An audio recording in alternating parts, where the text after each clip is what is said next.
Sudden high temperature struck, with surface temperatures reaching up to 85 degrees, making outdoor survival impossible for humans. I was lounging in the air-conditioned basement of a high-end villa with my boyfriend. Then his best friend showed up, and he brought his girlfriend along. Incredibly, my boyfriend and his friend's girlfriend started having a water fight in the bathroom. His friend picked up a knife, and my boyfriend actually pushed me out to compensate for his friend's loss.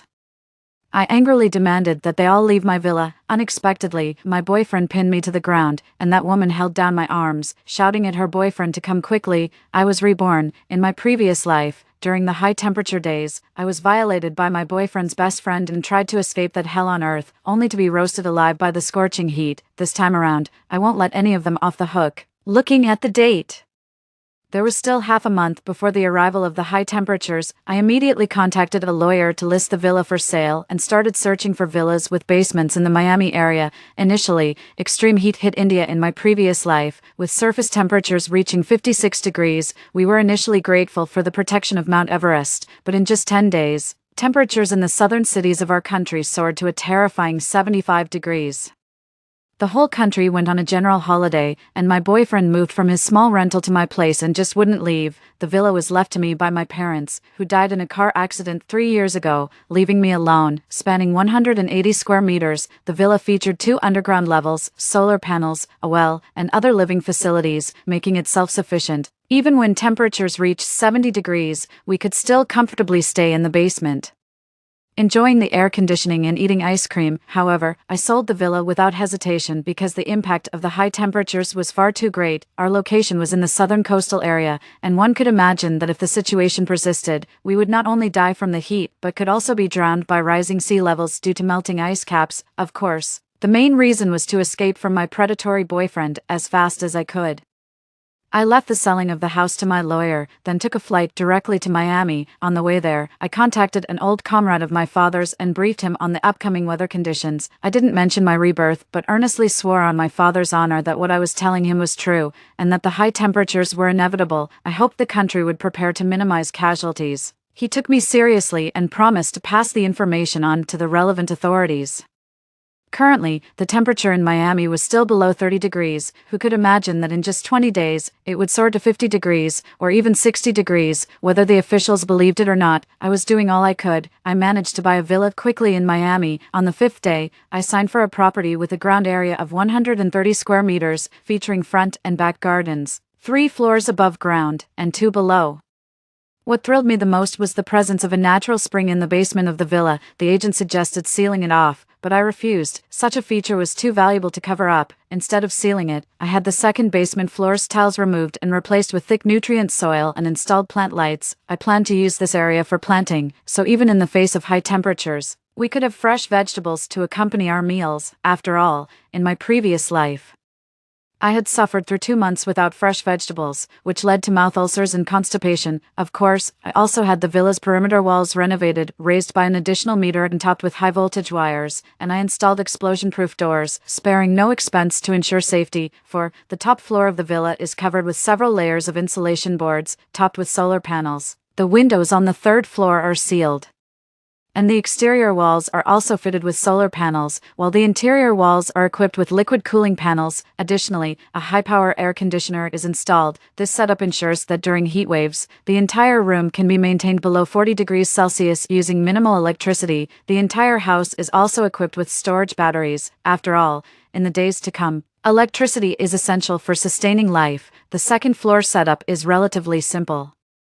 The windows remain sealed, the exterior walls are covered with solar panels, and the interior walls have liquid cooling panels. An air conditioner maintains the basic room temperature. Shelves are installed and stocked with daily necessities purchased from the supermarket and military rations that can be stored at room temperature, such as compressed biscuits and instant rice, with shelf lives ranging from 3 to 20 years. On the 1st floor, I've kept the large floor-to-ceiling windows, but had them replaced with bulletproof and explosion-proof glass. The interior remains largely unchanged since it's already luxuriously furnished. Even the central air conditioning is robust. I feel there's no need for major changes. Saving wherever possible allows for the purchase of an additional air conditioner. The focus is on the basement level, where I've converted a 50 square meter space, originally a wine cellar, into a cold storage room. It's filled with shelves stocked with various types of beef and lamb, especially chicken feet and duck chins. I've stored as much as possible since I love meat the most. 5. While I was busy, my boyfriend, who seemed as good as dead, called me. Ada, did you sell the villa? His tone was accusatory, as if I had sold his family's property. Yes, what about it? At that moment, I was standing in the yard, watching the workers lay the solar panels. No, this could be denser, right now. I'm not afraid of spending more money, I'm just afraid of not having air conditioning when the high temperatures hit. You could have at least told me before selling it, but it's good that you did. I was actually going to suggest selling it so we could buy a marital home together. Ada, you really get me. My boyfriend chuckled softly, and I almost threw up. I had never realized how disgusting he was before. Talking about buying a house together. When I sold the villa for $13 million after a price drop, and he, a man with a modest salary, dared to talk about buying a house together. Yes, I really understand you. So, why don't you look for some nice villas or luxury houses in the coming days and just go ahead and buy one? Ada, I really love you. He hung up hastily, not even asking where I was. I'd love to see him roasted alive, but that's not important. What matters is that I can stay cool and enjoy ice pops during the upcoming heat wave. 6. In the following days, my boyfriend sent messages frequently. He sent pictures of luxury houses and various property price updates, and he called to indirectly ask how much the villa sold for. Of course, I didn't hide it from him. $15 million, that much. He could barely contain his excitement. Ada, I think it's a waste to spend all that money on a house. How about we buy a smaller one first? Invest the rest, and switch to a bigger one later when we have kids. What do you think? I almost laughed out loud. You really do understand me. That's exactly what I was thinking. He got even more excited, his voice trembling through the phone. Ada, transfer the money to my card. I know of a really good opportunity, but I've already invested it. I couldn't help but laugh. Indeed, I had invested in a villa and in those military rations with a shelf life of 20 years. How could you do this without discussing it with me first? My boyfriend nearly shrieked in anger. What's there to discuss? Don't you trust me? I responded. It's not about trust, Ada. You've really disappointed me, he said through gritted teeth, clearly furious. So what? I almost laughed again and told him, then let's break up. Seriously, I even saved $5 million, thinking you'd match it so we could put together $10 million to buy a house outright. With the profits from my $10 million investment, we could relax for the rest of our lives, but it turns out you don't understand me at all. Never mind, it seems I'm not worthy. No, Ada, I didn't let him finish, just hung up and blocked him. Adults are busy, who has time for such nonsense? My aquarium for the second basement floor just arrived, and I need to supervise the installation. I had the floor tiles in the second basement removed and replaced with nutrient-rich soil. The aquariums, which I had custom-made, 2 meters deep and 4 meters long, are placed against the wall, ready for tilapia, among others. The vegetable seeds I ordered online are also arriving. I plan to plant them after finishing the villa, supervising the construction every day. I hardly have time to farm. I've decided not to bother with the villa's gardens anymore. They'll just die in the heat. Oh, and the drinking water. There's a well in the backyard. And the previous owner had installed a pump to draw water up to the rooftop reservoir, which then supplies the whole building. I spent 2 days thinking it over by the well and hired some workers to dig and lay a new water pipe to the basement. Then, in a vacant room on the first floor of the basement, I installed several large water storage barrels, taking advantage of the days when we have both electricity and water to fill them up completely, with the heat wave just 5 days away. Temperatures are visibly rising, and there have been multiple heatstroke-related deaths reported across the country. The southern regions are urging people not to go out in the extreme heat, and schools have already announced holidays. My villa is now fully equipped, and after the last batch of military supplies arrives, I'll lock the door. The world seems much quieter, but my phone is not, although I blocked my boyfriend on WeChat. We still have mutual friends. And I receive numerous messages every day, subtly asking about my whereabouts. A woman, my roommate from college, somehow she knows my boyfriend, messaged me, calling me trash and ranting about how good Aaron was to me. If you like him so much, you deal with him, I replied and then blocked her. I checked the temperature in my city, 53 degrees Celsius. In my past life, around this time, Aaron had packed up and moved into my villa, claiming it was to get to know each other better before marriage.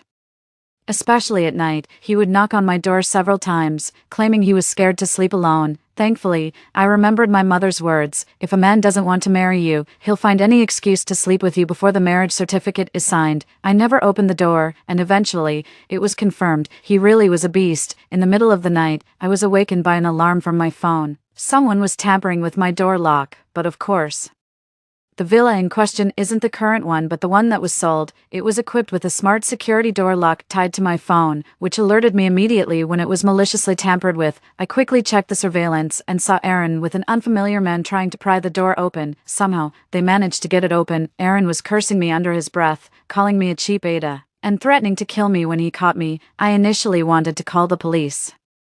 But then I remembered how, in a past incident, Aaron had pushed me forward to take the blame for a water fight gone wrong to save himself from his furious friend. He even bragged that his friend should feel lucky I was still a virgin. Now, without me there to take the fall, his friend would have probably killed him on the spot. Fortunately, this villa was fully equipped with surveillance, so I could just watch how things would unfold for him. But I wasn't going to let him off that easily. The next morning, I received a call from an unknown number and decided to answer it immediately. Ada, you finally decided to answer my call. On the other end, Aaron was nearly crying with joy, continuously apologizing. I was wrong, I shouldn't have been so harsh, but I did it thinking it was for the best. I swear, whatever happens, I won't be harsh to you again. I love you, Ada. Will you forgive me? I remained silent. He continued, Ada, can't you forgive your husband when he admits he's wrong? I almost threw up at his words, still calling himself my husband, but to avoid getting sick, I interrupted him. Fine, you admitted you're wrong. Now, about the idea of each of us putting in $5 million to buy a house, do you agree? Of course, I agree, he replied without hesitation, probably thinking he could manipulate me because I was blinded by love. Since you agree, then transfer $5 million to my account first. I hung up right after speaking. He immediately added me on WeChat. But I ignored it. In the surveillance, he was visibly furious, cursing continuously. Soon, he started checking his bank account balance. I zoomed in on the camera to see his balance, $15,000. I had overestimated him, thinking after 3 to 4 years of working, he would have saved at least $50,000, but that was all he had. With such a paltry sum, how dare he talk about buying a house with me? Asterisk ding, asterisk, my bank account received a deposit of only 20,000 yuan. 5,000 of which he had borrowed from someone with a promise to pay back 8,000. I suspected he had maxed out his credit cards, otherwise, why would he need to borrow 5,000? Soon, he tried to send money from another account. I answered the call. And he sounded desperate. Ada, I just transferred 20,000 yuan to you. Did you see it? I replied. What do you mean? Is 20,000 yuan supposed to impress me? He explained. All my money is tied up in fixed-term investments, and the card is with my mom. How about this? You pay the 500,000 down payment, and I'll take care of the rest. Okay. Stop calling me your wife as if you plan to contribute just this 20,000 and then both buy a house and get married.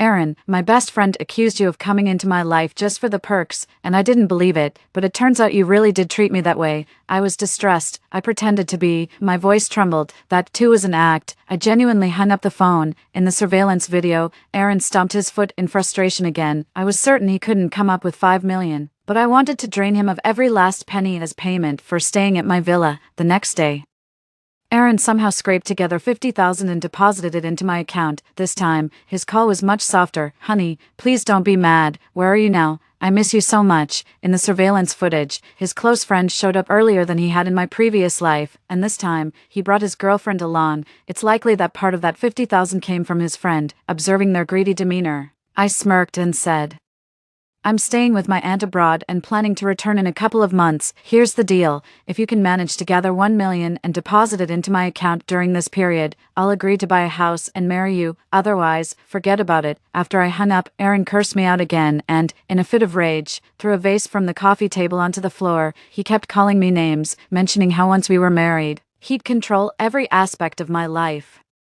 even demanding that I kneel and lick his feet. His friend chimed in, Aaron, you're not handling this well. Look how obedient my girlfriend is, thinking of buying a house with 500,000. Only you would dare to dream that. I rolled my eyes. If Aaron dared to dream about wiping me out, why couldn't I dream about a house worth 5 million? The heatwave continued. Miami was slightly better. There, temperatures had already exceeded 56 degrees Celsius. Here, it was mostly around 40 degrees, but at least it often rained. 3 days later, the highest temperatures in some southern cities reached 60 degrees, practically bringing everything to a standstill. It was impossible to go outside during the day. The ground was like a hot plate, and skin exposed to the sun reddened visibly, quickly leading to burns, emitting a tantalizing scent like roasting meat. The government issued a notice advising citizens who couldn't escape the heat to bring their IDs and essential items to the nearest basement, where emergency service stations were set up by the government. My uncle called once, saying the government had prepared a response plan and thanked me for the early warning, which was a great help. I also saw the news that in cities with low coastal terrain, government workers were arranging for the population to move to higher altitudes inland. As for Aaron and the others, my villa wasn't considered a beachfront property and wasn't part of the urgent evacuation group, so they didn't receive an evacuation message. Instead, they were notified to head to the underground emergency service station, but they stayed put, finding comfort in the ease of staying at my villa. For instance, Aaron was now lounging on the couch, enjoying a popsicle from my fridge, contentedly watching TV, occasionally glancing at his friend's girlfriend. In my previous life, because of me, her attire was decent, usually lightweight fabric shorts and shirts. Now, she was just in a tank top. She was voluptuous, definitely a size C or larger, currently kneeling on the floor scrubbing it. I couldn't understand why, with mops and vacuum cleaners available, someone would still choose to kneel and scrub vigorously with a rag. Every time she scrubbed, her chest wobbled. Aaron sneakily glanced over, unconsciously fixated. Drooling almost visibly, the woman looked up and smiled playfully. "Stop it, don't stare at me like that, but I want to do more than just look," Aaron said with a sleazy chuckle, unsure if it was guilt. His eyes darted towards the direction of the gaming room where his buddy was immersed in video games. "Ugh, I'm done talking to you. I'm going to take a shower," she said, tossing the rag onto the floor before heading to the bathroom, leaving the door open. The door was left open. I was stunned, realizing this was how their flirtation started. Could this be their first time? Aaron seemed a bit guilty, making a quick detour to the gaming room before beelining for the bathroom. My surveillance only covers public areas, so I couldn't see what happened next. But that's not the point. The point is, my chives have sprouted. Here, temperatures can reach up to 50 degrees and drop to 39, with significant fluctuations between day and night. However, the temperature on the second sublevel maintains around 30 degrees and is enhanced with grow lights, making it perfect for my chives and transplanted mint to thrive. In the days ahead, I can pick some mint leaves for tea, replant the stems, and watch them grow again, an infinite cycle. My pea shoots have also sprouted, ready to be planted in soil, as long as I'm prepared, no matter how harsh future weather conditions might be. I can live comfortably. It's different for Aaron, though.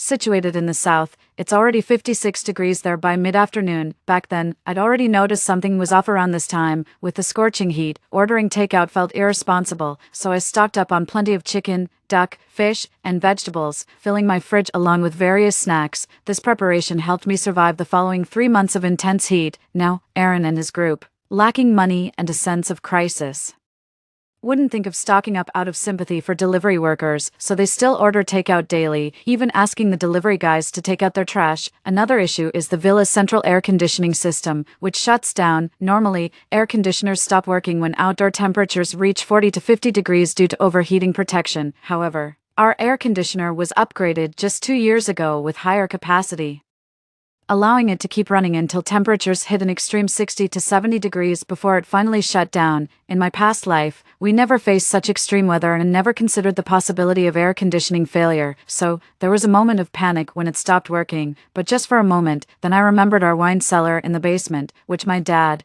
who loves collecting various fine wines, had equipped with an excellent temperature control system.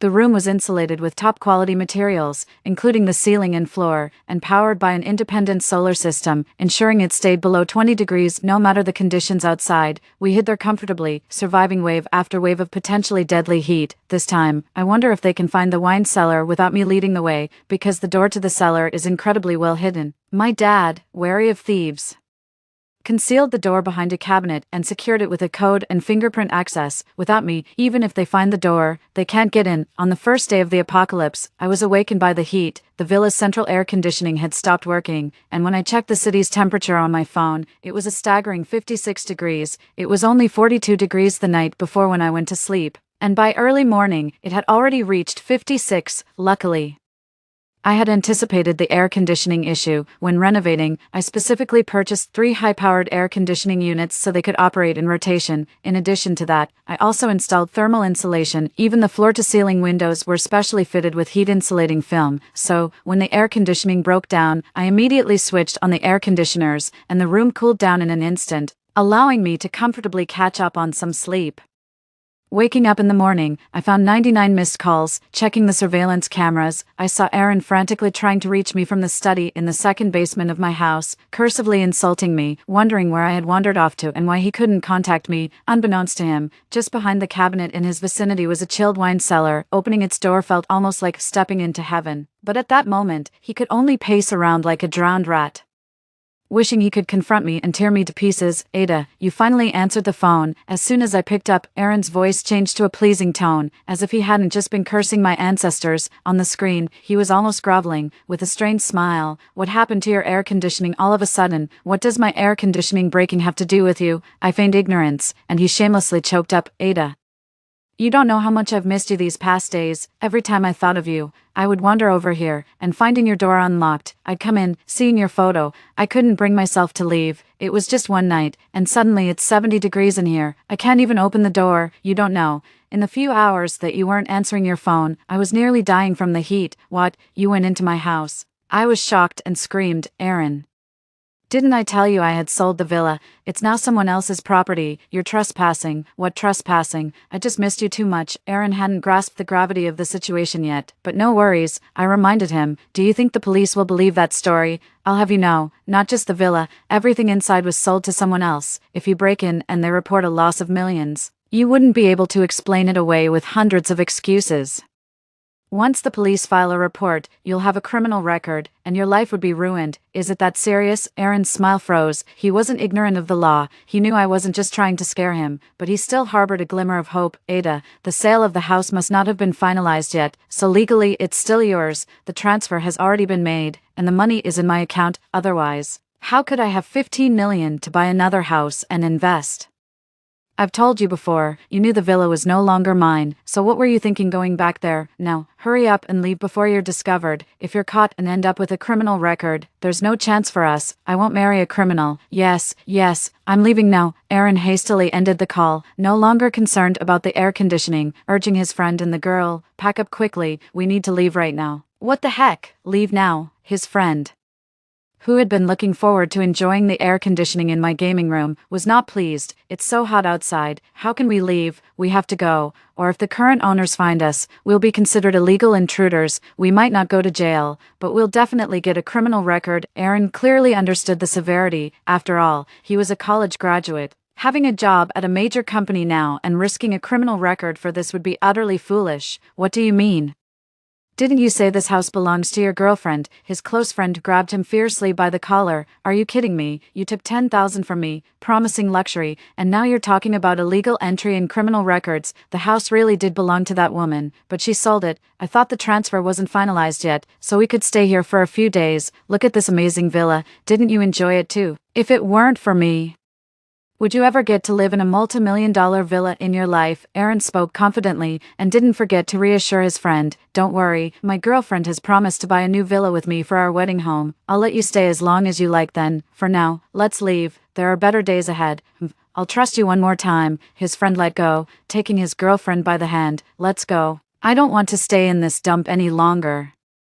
Let's go home and turn on the AC." The woman rolled her eyes, unwillingly following the men upstairs without saying a word or resisting. The first floor was sweltering, with temperatures reaching 56 degrees. After the air conditioning broke down last night, they had escaped to the basement, unaware of the changes outside. As soon as they opened the door, a blast of hot air hit them as if to drown them, making even breathing difficult. I checked the city's temperature, which had shockingly reached 75 degrees, likely even higher on the ground. The door quickly shut again. Unable to stay on the first floor, they ran back to the second floor of the basement, all three realizing the severity of the situation with grim expressions. There was no leaving now. With the heat continuing to rise, surviving was becoming a question. "What should we do now?" The woman started to cry out of fear. "Why is it so hot? Could it be the end of the world?" "Shut up," Aaron's friend shouted, frightening her into silence, her helpless eyes turning towards Aaron. "Let's find a way to cool down first." Aaron, quick thinking, suggested they move refrigerators upstairs. Though the air conditioning was out, the power was still on, and the refrigerators were working. There were quite a few in the house.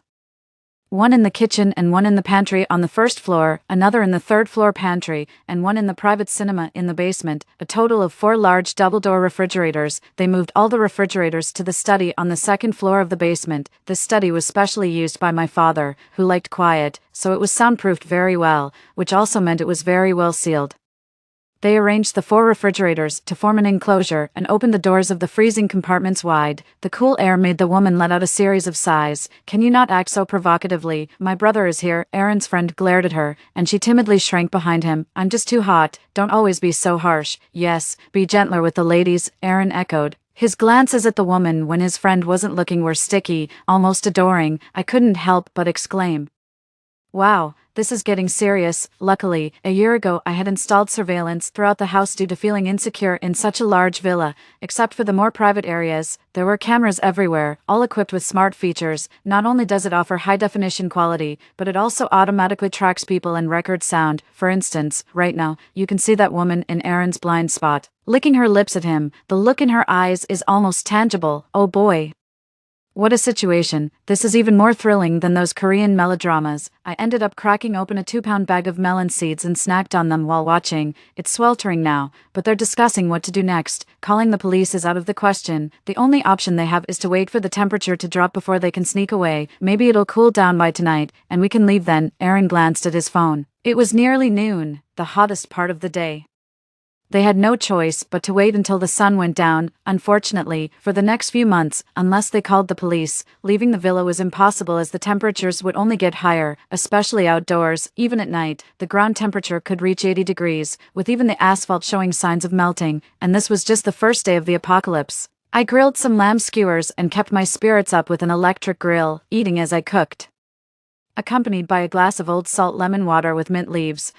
Blissfully refreshing. I strongly recommend to all those prepping for the apocalypse to grow some mint. It grows wildly with just a bit of sunlight and water. Snipping a handful for a refreshing drink is wonderful, and you can replant the cut stems for a never-ending supply of fresh leaves in the second level of the basement. My planting base is doing quite well, with sprouting chives and peas today.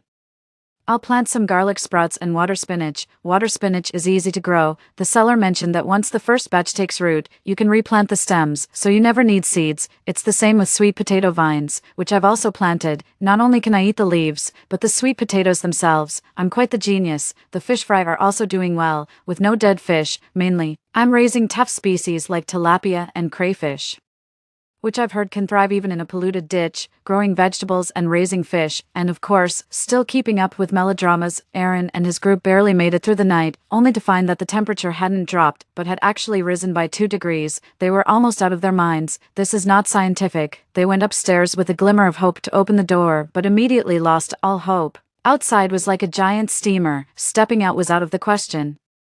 Even breathing at the door for an extra second was torture for them. They ran back to the second level of the basement. This time, their faces were ashen, and they fell into a long, silent despair, as if waiting for death. What do we do now? Are we going to die here? The woman was the first to lose her composure, her voice choked with emotion. "Can you just shut up?" Aaron's buddy's voice was hoarse, having not drunk water all day. "It's okay. It's just a bit hot, right?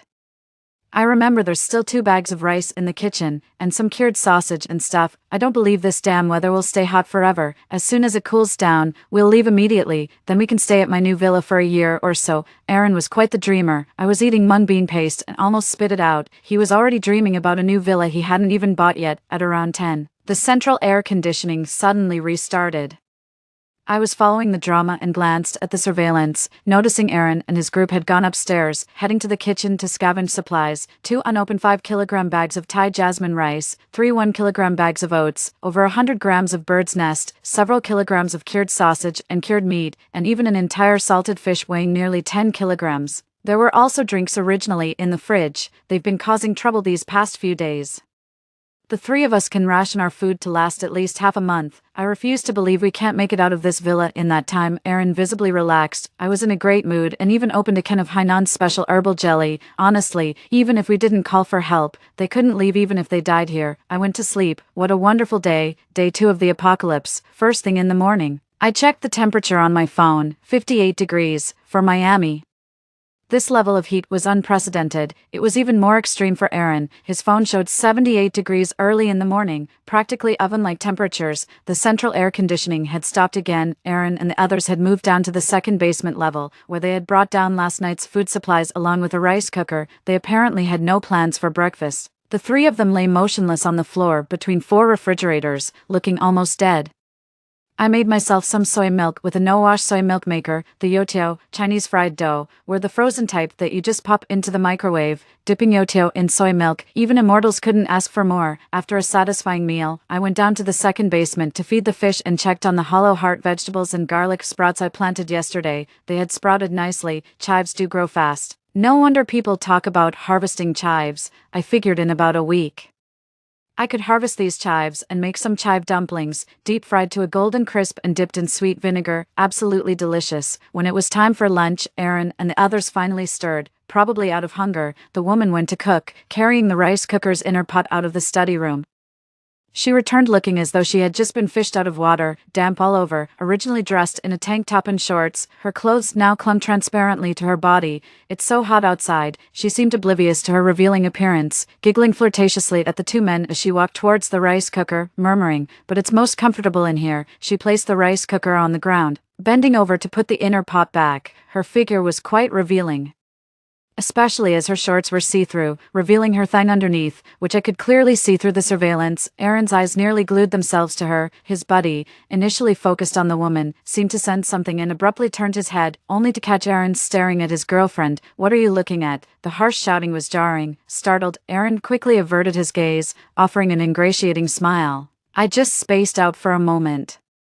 "Go change your clothes." Ignoring Aaron, his buddy sternly pushed his girlfriend out of the study room. "Do you think this crazy weather is normal?" Aaron tried to lighten the mood, and his buddy, not wanting to make things too tense despite his grim expression, agreed. "Yeah, suddenly it's so hot. Who knows when we can go outside? It's suffocating. Shall we move the computer downstairs?" There was a computer in the study, but my dad had set a password they couldn't crack. If they needed a computer, they'd have to go up to the gaming room on the upper floor. "Let's do it now." Aaron's buddy was impulsive, and off they went. The woman came back just as he left, having changed into a strappy dress, but still dressed very lightly. As Aaron followed, he couldn't resist pinching her chest, eliciting a suppressed squeal from her as she playfully punched his chest. I was thoroughly enjoying the scene. It was as thrilling as any Korean drama.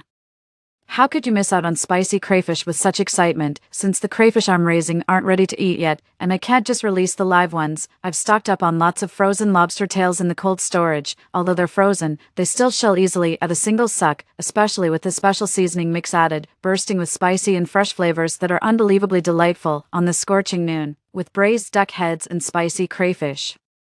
How could we forget a bottle of pineapple beer and a dish of cold cucumber salad? By the time I set these on the table, Aaron's good buddy had finished setting up his computer. He was playing the game "If You're My Brother, Come and Strike Me," and since there was only one computer, Aaron had to resort to playing on his phone. Our space, encircled by 4 fridges, was just that small. Aaron's good buddy sat at the desk, while Aaron and that girl had to sit on the floor, right behind the buddy's small patch of space. This created a perfect blind spot. Of course, it was only a blind spot from Aaron's buddy's perspective. My surveillance camera on the ceiling missed none of their subtle movements. For instance, now they were sitting on the floor, seemingly engaged in gaming and scrolling through TikTok, touching each other's legs with their feet under the guise of nonchalance, their actions heating up without making a sound. There's a saying, isn't there? Bold as brass, Aaron glanced at his buddy, who was intensely focused on his game screen. The girl got the hint immediately and moved closer. "TSK, TSK, TSK. It's thrilling not just for the people involved, even as a spectator. I found it electrifying." Aaron's buddy, oblivious and glowing green, was still engrossed in his game, occasionally cursing, "Damn, stealing my kill." It only added to the excitement. When Aaron's hand moved to the back of the girl's head, I pulled out my phone and dialed Aaron's number. At the ring of my call, Aaron and the girl froze, while Aaron's buddy turned around. "What are you doing?" His roar was several times louder than the ringtone. The girl quickly stood up, and Aaron, in a panic, fumbled with his zipper as the phone continued to ring. "My good buddy, speak your heart out to me. I don't know about bitterness," but Aaron's buddy started hitting people. First, he slapped the girl, calling her names. then rushed over to pin Aaron down and started pounding him. Damn it, messing with my girl, I'll kill you, bam. Suddenly, a dull thud, the buddy collapsed onto Aaron, blood oozing from the back of his head. The girl, holding a brass ornament from the desk, her face full of panic, saw Aaron looking at her, dropped the ornament to the ground, and burst into tears. I didn't mean to, I was only trying to save you. Intentional or not didn't matter, the blow was fierce. Leaving the buddy motionless, you might call emergency services, and there might still be hope, but even if they did call, how would they explain everything? Even if he survived, charges of intentional harm couldn't be avoided, and if the buddy didn't die, would he ever let them go? Just for a girl, you had to beat me to death. Okay, you show no mercy, I show no righteousness. You forced my hand. Aaron didn't call for help. Instead, he stared at his buddy, who was still bleeding and motionless. A fierce look in his eyes. Suddenly, he picked up the brass ornament from the ground and repeatedly smashed it into his buddy's face, turning it into a bloody mess. Seeing the situation unfold was unbearable, so I dialed his number once more. My dear, what made you think of calling me all of a sudden? Aaron's face was still smeared with blood, and as he spoke, a sycophantic smile unconsciously spread across his face, making him look sinister and frightening. Thank goodness the conversation was over the phone, otherwise, I wouldn't dare speak to him directly. I called simply to kindly remind him. I just remembered that my house is equipped with full surveillance. As long as you don't tamper with anything, you don't need to be scared. The buyer can't accuse you of theft without basis. The silence that followed felt like it lasted for centuries. In the surveillance footage, Aaron's lips twitched, turning grotesque, and his voice was hoarse.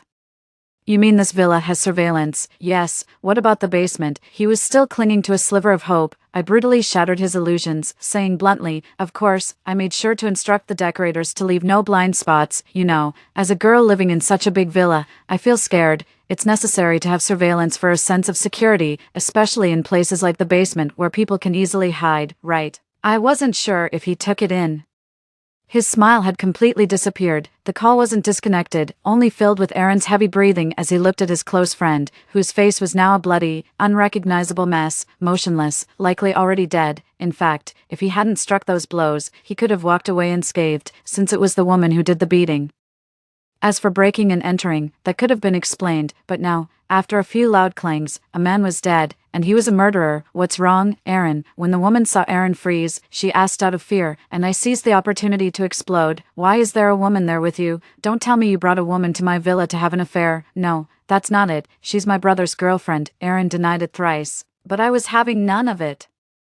You said she's your brother's girlfriend, then where's your brother? Have him say hello to me. Oh no, as if his brother could greet anyone now. Aaron's silence only fueled my anger. Just wait, I'll check the surveillance. If you dare betray me, you're dead, wife. In his desperate shout, I mercilessly hung up. His screams of no followed, but it was too late to change anything. The second level of the basement was his grave. Why did you have to speak? A furious Aaron glared at the woman. He was furious. If it weren't for her, he wouldn't have turned against his close friend and become a murderer, and if she hadn't spoken earlier, I wouldn't have checked the surveillance. Now, a simple check of the footage and he was done for. Everything was over. His job, his dreams of marrying a rich beauty and living in a grand mansion, his entire promising life, all gone. I was just worried about you. The woman trembled in fear as Aaron advanced step by step. Why did you have to speak up just now? Did you intend to get me killed? He was frenzied, the sudden loss of everything driving him to murderous thoughts. No, Aaron. The woman backed away in a panic, tripped, and fell. Aaron pounced on her with a primal yell, fists raining down, his eyes blood red and face twisted like a demon from hell. Help me. The woman struggled, pleaded, and tried to escape, on the second level of the basement. Her screams were useless. No one could hear her, only driving Aaron further into madness until she could scream no more. I quickly grabbed my phone to call the police, because even on doomsday, such a murderous demon must be stopped. Aaron, suddenly, he looked up directly into the surveillance camera. I was startled. This guy had really lost it. His bloodshot eyes seemed to stare through the monitor right at me, sending chills down my spine. You've been reborn. You're getting back at me. I remember now. I remember everything. It wasn't supposed to be like this. Ha, Ada Wang, you despicable woman, you deserve to die, he yelled at the surveillance camera, laughing maniacally. I ignored him and just called the police, explaining, yes, that was originally my house. I sold it half a month ago. I don't know why, but my boyfriend and his friends went there, and I just saw on the surveillance footage that he murdered someone. I understand. The officer replied, Ada Wang. Don't think you're the only one who can come back to life. I can too. Just you wait. I won't let you off. Aaron, suddenly possessed by madness, burst into hysterical laughter and ran upstairs. I had just finished calling the police when he flung open the villa's main gate. He actually ran out, which was practically a death wish. The sun was blazing fiercely. Not only was standing in direct sunlight unbearable, but even breathing at the doorway felt like scorching the respiratory tract. Yet he ran out regardless, heedless of the consequences. The outdoor surveillance showed he didn't get far before collapsing, struggling and twisting on the ground until he lay still. I was initially baffled, and then it dawned on me. Could Aaron have thought that dying like this would allow him to be reborn? It seemed likely. This guy must have thought he could be reborn and come back to seek revenge on me. It's ridiculous. How could such a brute feel entitled to a rebirth? If heaven doesn't drag him through eternal damnation, my own revival would be in vain. Although it was the apocalypse, the police arrived quickly. 3 bodies were soon carried out of the villa. I felt mixed emotions, both happy and a bit unhappy. While it was satisfying to have my revenge, the beautiful villa had turned into a scene of crime. But that wasn't the main point. The apocalypse was still ongoing. Fortunately, this time the government was prepared, so there weren't as many casualties as last time. In my city, the internet was never down. I heard that in places where it was, communication trucks arrived promptly, restoring connectivity within hours. On TikTok, many people were posting videos of drones on duty. Despite the high temperatures, drones and unmanned vehicles shuttled through various community underground parking lots, delivering supplies and transporting people. I heard that robots had been deployed as well. A blogger posted a video of a robot working on a high-voltage power tower. Many claimed it was fake, but I believed it was real. My long-standing worry about melting icebergs raising sea levels hadn't come to pass. My uncle called again, asking if I needed anything as he could send help anytime. I didn't need much. The supplies I had were enough to last a lifetime. Out of curiosity, I asked about the icebergs and sea levels. He laughed and thanked me again for the early warning, saying our country had already coordinated with global agencies on an emergency plan for the melting icebergs. They even laid thick insulating pads on the icebergs, which significantly slowed their melting. The sea level was rising, but at a rate within expected limits. I further asked, "Uncle, when do you think this extreme heat will end?" "It should be soon. We survived the pandemic for 3 years. This heat is minor in comparison. Have faith in our country and our people." His hearty laughter was infectious. Indeed, if we could get through 3 years of a pandemic, we could certainly handle a few months of extreme heat. TikTok was still entertaining. Games were still fun. I hunkered down in the villa, my days filled with barbecues, binge-watching series, gardening, feeding fish, occasionally liking posts from handsome guys and sending hearts to pretty girls. Life was leisurely. 5 months later, the southern cities finally welcomed their first rain.